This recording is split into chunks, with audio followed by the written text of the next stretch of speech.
Hola homies, bienvenidos a un nuevo video sobre libros. Ya sé, todavía no tengo un nombre para esta serie. Yo le quería poner Modern Family, nomás que me acaban de informar que esa serie ya existe, como sea. En esta ocasión vamos a hablar del cuento de la criada de Margaret Atwood, publicado en 1986. Este libro está un poco golpeado, ¿no? Pero es prestado. En el video pasado de libros me disfracé de furro, entonces yo pensé que haría otra vez un cosplay. Lo tuve que hacer yo porque uno oficial cuesta 1000 pesos en Amazon. Esta gorra que es 100% eco-friendly. Vamos a hablar del libro. Spoilers, por cierto.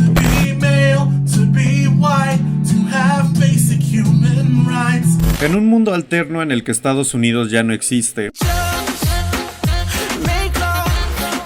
Esperen. Después de un golpe de estado, un grupo de ultraderecha llamado los Hijos de Jacob toma control de los Estados Unidos y lo reemplaza con Gilead, un estado teocrático y autoritario. Antes de Gilead, el mundo tenía una tasa de natalidad reducida por el cambio climático y los Hijos de Jacob tenían una solución: regresar a los valores tradicionales. Entonces, cuando los Hijos de Jacob toman el control, establecen nuevas jerarquías en el país. Hasta mero arriba están los comandantes, que son algunos miembros muy importantes de los hermanos de Jacob. Justo abajo están sus esposas. Después está toda la rama militar, los ojos, que son una red de espías, los ángeles, que son el ejército peleando contra los grupos de resistencia que todavía existen, y los guardias, que son policía militarizada. Para las mujeres existen otros 6 roles, aparte de ser esposa de algún comandante, que se vuelven como propiedad porque pierden muchos derechos, de hecho todos. Están las tías, que serían como el rango más alto que puede llegar a alguien sin tener que ser esposa. Ellas se encargan de preparar y cuidar a las criadas. Y ahorita te explico qué son las criadas. Después están las martas, que son sirvientes al comandante y a su familia. Luego están las criadas, que son mujeres que todavía pueden tener bebés. Son obligadas a vivir en la casa del comandante y cada mes tienen que hacer la ceremonia o violación ordenada por el Estado. En esta ceremonia el comandante básicamente tiene sexo con la criada mientras su esposa pues la sostiene. El ser criada no es algo voluntario, la mayoría son mujeres que están siendo castigadas por romper la ley de Gilead o antes de Gilead haber pecado. Estos crímenes podrán haber sido ser madre soltera, haberse divorciado, ser parte del LGBT, haber tenido un amorío, haber estado con una persona casada. Luego están las econoesposas, que son mujeres proletarias que cumplen función de esposa, marta y criada. En este nivel también está el resto de la clase trabajadora, incluyendo a los hombres, aunque bueno, ellos tendrían derechos y su tarea es sostener la vida de lujos que tienen los comandantes. En secreto están las Jezebel, que son mujeres esterilizadas y forzadas a la prostitución. Dije en secreto porque no es un rol oficial o reconocido por el estado de Gilead. Es como un secreto a voces. Solo los comandantes tienen acceso a estas mujeres. Y las últimas son las no mujeres. Ellas fueron enviadas a las colonias debido a tanta destrucción por el medio ambiente. Hay regiones súper contaminadas y pues es el trabajo de estas personas para irlas a limpiar. Hay otras cosas: a todas las personas no blancas o de otras religiones las sacan del país porque bueno, este también es un etnoestado. Y hay un muro del que cuelgan gente traidores a Gilead. Estos del Gilead son muy basados. Entonces, ¿quién es nuestra protagonista? Bueno, la historia de hecho se trata de una mujer llamada Chabela que vive en Irlanda. No tiene nada que ver con Gilead, de hecho. Es bastante sorprendente. No es cierto. La protagonista, bueno, de hecho no tiene nombre. Hay muchas teorías de cómo es que se llama, pero no hay algo oficial. Antes de Gilead, la protagonista tenía un trabajo estable y una hija con un hombre divorciado, que por cierto ella conoció cuando él todavía estaba casado. Pero cuando los Hijos de Jacob toman el control, obligan a las empresas a despedir a sus trabajadoras y las mujeres pierden todo el control de su dinero. Entonces la protagonista decide fugarse a Canadá, pero los agarra la migra y separa a la protagonista de su hija. La protagonista es mandada al Centro Rojo para ser convertida en criada. Ahí aprende cómo funciona la ceremonia y conoce a Moira. Ella fue condenada por ser lesbiana. Pero Moira se le hace toda una estupidez y decide fugarse. ¿Volverá? No lo sé, pero suscríbete y en la próxima semana veremos qué pasa. Hasta la próxima, ¡un saludo! Después de terminar el entrenamiento, la protagonista llega a la casa de los Waterford y ahora se llama The Fred, porque el comandante se llama Fred y ahora es su propiedad, entonces es The Fred. ¿Está claro? Ok, no sé por qué me estoy tardando tanto con esto. Aparte del comandante Fred, en la casa de los Waterford viven Serena Joy, esposa de Fred, Rita y Cora, que son Martas, y Nick, el jardinero y chofer a veces. Estoy enseñando mucho cuello. The Fred como que se resigna a esta vida esperando a quedar embarazada porque es su única manera de salir de esa casa, pero nunca pasa eso. Por lo tanto se junta con otra criada de Glenn. Su nombre real es Emily, pero bueno, ese nombre ya no existe. Al principio cree que de Glenn es súper mocha y fiel seguidora de Gilead, pero en realidad ella es parte de Mayday, un grupo de resistencia. De vuelta en casa de los Waterford, Fred invita a The Fred a jugar Scrabble, algo increíblemente ilegal. Si yo tuviese que arriesgar mi vida con un juego de mesa, yo creo que jugaría un Fruit Ninja. Ese no es un juego de mesa, ok, pero yo moriría por Fruit Ninja. Los juegos de Scrabble se vuelven cada vez más frecuentes. Fred de hecho le regala una revista Vogue a The Fred y Fred cree que la está enamorando. ¡Ya ligué!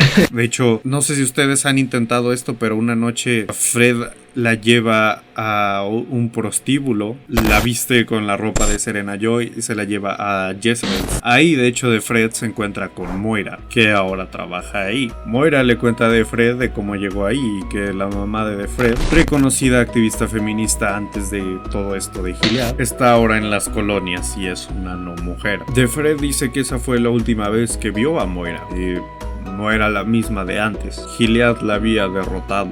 Mientras tanto, Serena Joy comienza a preocuparse porque The Fred no queda embarazada. Entonces Serena Joy hace un trato con The Fred. The Fred se acostaría con el jardinero, Nick, y todos acordarían en decir que el bebé es de Fred. De Fred, no de Fred. En cambio, de Fred recibe una foto de su hija y unos cigarros. Entonces Nick y de Fred pues cogen, pero se enamoran, ¿ok? No nada más es sexo casual, ¿ok? Tú tienes sentimiento, pendejo. Entonces pues sí, se sigue juntando con Nick y le sigue llevando la corriente a Fred. Y todo va más o menos bien. Digo, también como se puede poner ser criada, porque la neta sí está de la verga.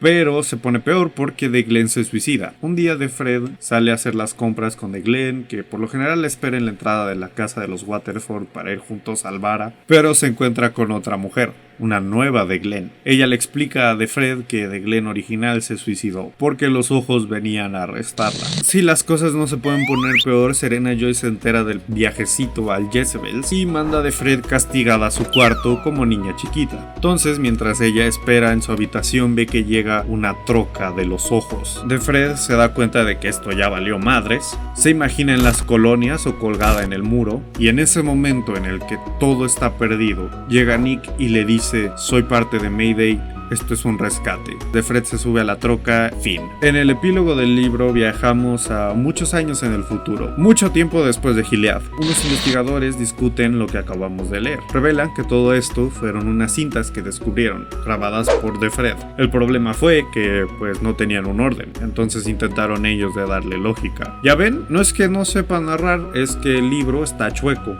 En fin, nadie sabe qué pasó con The Fred, pero los investigadores son un poco condescendientes con su historia. Para ellos, aunque los métodos de Gilead eran brutales y terribles y feos, fueron muy efectivos. En fin, ahora sí se acabó.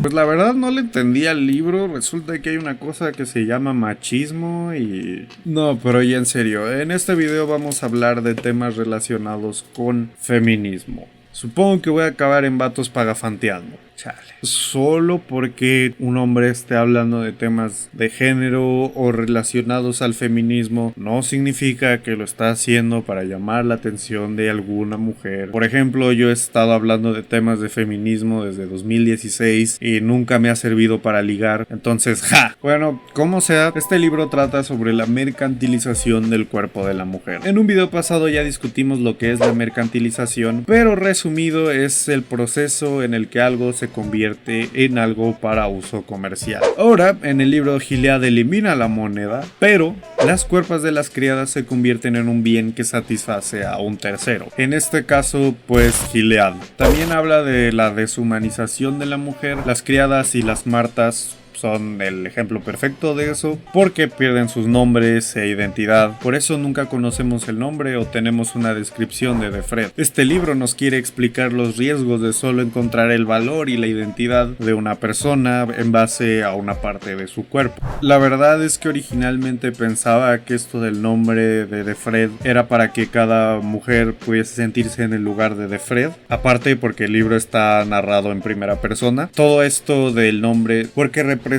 lo posible que un Gilead pueda pasar en cualquier lugar. Y eso me lleva a la siguiente pregunta: ¿qué tan posible es un Gilead? La verdad podría ser que depende del país. La caída de tasas reproductivas es algo que sí está pasando en todo el mundo. Al parecer el cambio climático sí está teniendo algo que ver en la reducción en el conteo espermático y el tamaño de penes. O bueno, eso es lo que me han dicho. La neta, yo no sabría de eso. No, pero es algo que sí está pasando por culpa del cambio climático. Los conteos espermáticos reducidos y los penes también pequeños. Miren. Penes. Otra razón por la que varios países están teniendo bajas tasas de natalidad es por la industrialización. Es un fenómeno muy común. Es lo que está pasando en las potencias europeas, Canadá, Australia y las potencias asiáticas. Mucha gente comienza a tener carreras profesionales y tener más de un escuincle o tener escuincles en general presenta un reto para mantener esa carrera. Especialmente ahora que es un mercado súper competitivo o súper saturado. Entonces muchas personas, especialmente mujeres cisgénero, en países que no hay consideraciones para la maternidad requerida por ley y sus salarios se ven reducidos después de tener una criatura, pues prefieren no tener hijos. Creo que China ha sido el caso que más me sorprendió de esto. Suena extraño, el país con más personas en el mundo tiene tasas de natalidad bajas, pero no sé si recuerdan, hace unos años tenían la política de solo un hijo por familia. Ahora ya lo han cambiado, pero duró 30 años, porque ahora China tiene mayoría personas con pene. ¿Penes? Ok,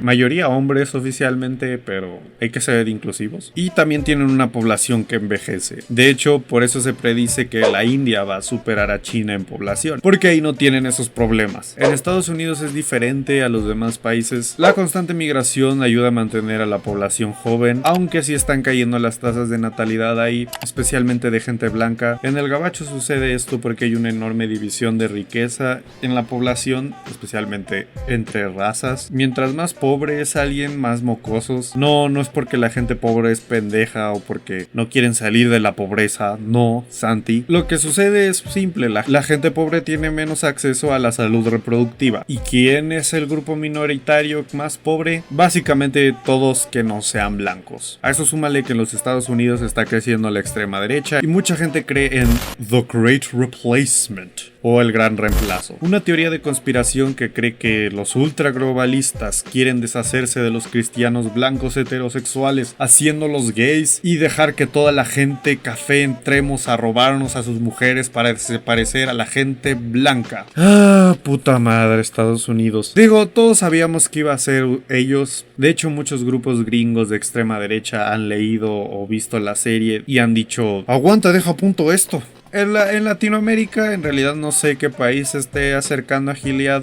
Según aquí también están bajando las tasas de natalidad. Recientemente los que más se han alejado son Argentina, Cuba y Uruguay. Ahí el aborto es legal y chingón. El más obvio en volverse Gilead yo creo que es Brasil. Ya tienen un gobierno de extrema derecha que no tiene pedos con que el ejército se pase tantito de verga. En México, la verdad no sé, estamos tan pendejos que tal vez sí pongamos un Gilead sin darnos cuenta, con el PES y otro partido azul al que le tengo miedo. Así es, el PRD. Perdón, raza, es que soy daltónico. Creo que eso nos lleva a la conclusión de que ningún país o sociedad está exenta de no convertirse en un Gilead. Está cagado burlarse de los gringos y todo, pero de eso se trata el epílogo del libro. El seguir ignorando y minimizando la historia de la mujer conlleva a futura discriminación. No importa cuántas Defreds haya, cada cuantos pasos se aleje o se acerque una sociedad a ser Gilead, la deshumanización y el borrado histórico de la mujer continuará cuando solo se le permita existir bajo la narración del hombre.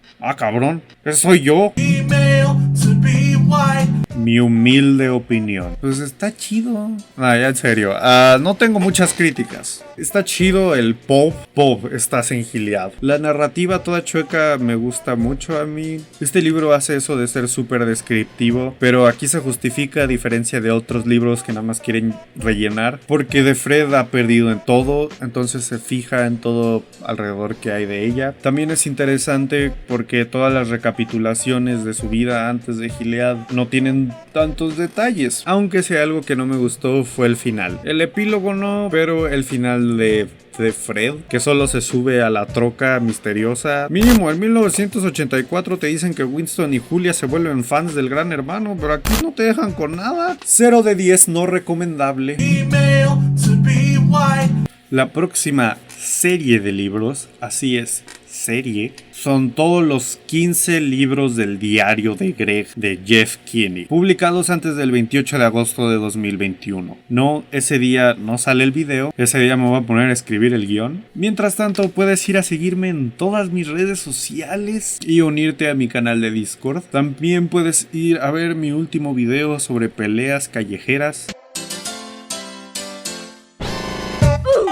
Ya entiendo. No, o sea, este chavo, no se rían, banda. Este chavo, aquí el de lentes, este chavillo, lo hizo bien. Este chavo lo hizo bien, banda, pero cometió un solo error. ¿Cuál fue? Tuvo los movimientos precisos, tuvo la mentalidad suficiente para atacar, pero tuvo un solo error. ¿Cuál? Que no instaló en su celular 2 sencillas aplicaciones para ganar dinero. O mi video sobre rebelión en la granja de George Orwell. Por fin hablamos de un libro sobre furros. Nos vemos. He sido liberada.